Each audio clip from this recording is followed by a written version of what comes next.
বাঁশদ্রোণী থানা এলাকায় বহুতলের তিনতলায় লুট, ফাঁকা ফ্ল্যাট থেকে লুট প্রায় ৫ লক্ষ টাকার গয়না। ভাঙা হয়েছে আলমারি ও লোহার গেট। ঘটনাস্থলে বাঁশদ্রোণী থানার পুলিশ। কথা বলবো, আমাদের সঙ্গে রয়েছেন আমাদের প্রতিনিধি হিন্দল দে। হিন্দল, আর কি জানতে পারছো? একেবারেই দেখো, এই ঘটনাটাই ঘটেছে বেলা ১২টা নাগাদ। তেমনটাই কিন্তু এখানকার যারা বাড়ির সদস্য রয়েছেন তারা তেমনটাই বলছেন। তোমাকে বলে রাখি, প্রথমেই দেখাবো সেই ছবি, যে ছবি শ্যামল জানা দেখাচ্ছে। তুমি দেখতে পাচ্ছ যে লন্ডভন্ড অবস্থায় একটি ঘর রয়েছে, আলমারি সম্পূর্ণ ভাঙা অবস্থায়, দোমড়ানো মোচড়ানো অবস্থায় রয়েছে সেই আলমারি। এবং এখান থেকেই কিন্তু বহু টাকা মূল্যের যে গয়না ছিল সেই গয়না এবং বেশ কিছু নগদ অর্থ, সেই নগদ অর্থ কিন্তু লুট হয়েছে। তেমনটাই কিন্তু বলছেন এই বাড়ির গৃহকর্ত্রী থেকে শুরু করে গৃহকর্তা প্রত্যেকেই। এবং তারা অফিসে বেরিয়ে যান সকাল ৯টায় এবং একজন পরিচারিকা রয়েছেন বাচ্চার দেখভালের জন্য। সে স্কুলে আনতে গিয়েছিলেন বেলা ১২টা নাগাদ, বাচ্চাকে স্কুল থেকে আনতে গিয়েছিল এবং তারপরে তিনি ফিরে এসে দেখতে পান ১১:১২ নাগাদ যে এভাবেই কিন্তু গ্রিল কাটা অবস্থায় রয়েছে, দরজা ভাঙা অবস্থায় রয়েছে এবং এভাবেই লন্ডভন্ড গোটা ঘর। এবং তার পরবর্তী ক্ষেত্রেই যা যা খোয়া গিয়েছে, যেটা অভিযোগ তারা ইতিমধ্যেই বাঁশদ্রোণী থানায় করেছেন। আমরা সরাসরি কথা বলে নেব গৃহকর্ত্রী ঋতুপর্ণার সঙ্গে। ঋতুপর্ণা, ঠিক মূলত কি ঘটনাটা ঘটলো, কিভাবে ঘটেছে? আমরা তো ছিলাম যে অ্যাজ ইউজুয়াল যেরকম সকালে অফিসে থাকি, দুজনেই ৯টার সময় বেরিয়ে গেছি বাচ্চাকে মহর্ষিতে ড্রপ করে।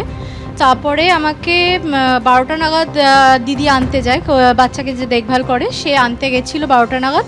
ফিরে এসে আমাকে ফোন করছে যে ঘরে কি কেউ ঢুকেছে? আমি বললাম না, ঘরে তো কেউ ঢোকেনি।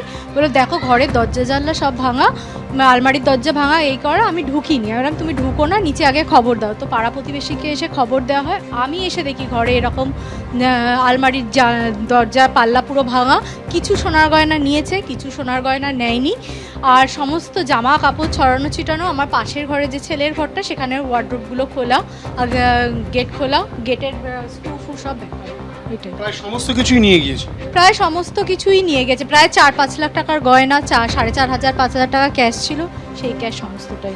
সুতরাং বুঝতেই পারছো যে গৃহকর্ত্রীর কথা একেবারে স্পষ্ট যে প্রায় ৫ লক্ষ টাকার সোনার গয়না, এবং সোনা শুধু নয়, হীরের গয়নাও ছিল তার মধ্যে, তেমনটাও তিনি অভিযোগ করছেন। তার পাশাপাশি নগদ অর্থ, সেটাও কিন্তু নিয়ে যায় দুষ্কৃতীরা। এবং একেবারে ফাঁকা বাড়িতে কিন্তু এই লুটের ঘটনা ঘটে খুব অল্প সময়ের ব্যবধানে। কেননা গৃহকর্ত্রী যেটা স্পষ্টত বলছেন যে তাদের যেটা স্পষ্টত অভিযোগ যে এখানকার বাড়ির পরিচারিকা, যিনি প্রায় গত ৩ বছর ধরে এই বাড়িতে কাজ করছেন, বাচ্চার দেখভাল করছেন, বাচ্চাকে স্কুল থেকে আনতে গিয়েছিলেন ১২টা নাগাদ। ১২:১২ থেকে ১২:২০ নাগাদ তিনি ফিরে এসে দেখতে পান যে এই অবস্থায় রয়েছে।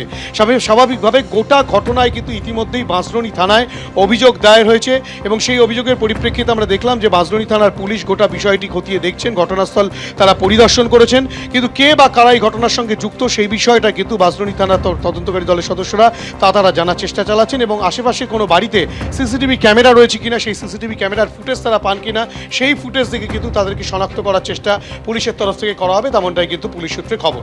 ধন্যবাদ হিন্দল।